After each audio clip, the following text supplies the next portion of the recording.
पालकमंत्री जयकुमार गोरे यांच्या दौऱ्यात माजी खासदार रणजितसिंह नाईक निंबाळकर यांच्या समवेत त्यांचे झळकणारे बॅनर आणि माजी आमदार राम सातपुते यांचा सहभाग यामुळे येत्या काळात जिल्ह्यात भाजपा विरुद्ध मोहिते पाटील असा संघर्ष दिसून येण्याची शक्यता आहे।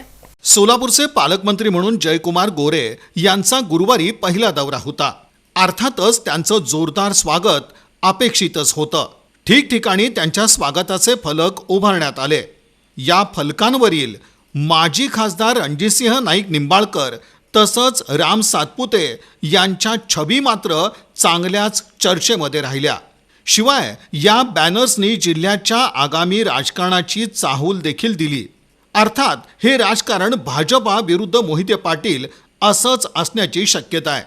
सोलापूरच्या पालकमंत्रीपदी जयकुमार गोरे यांची नियुक्ती झाली आणि माजी खासदार रणजितसिंह नाईक निंबाळकर तसंच माजी आमदार राम सातपुते अधिक सक्रिय झाले।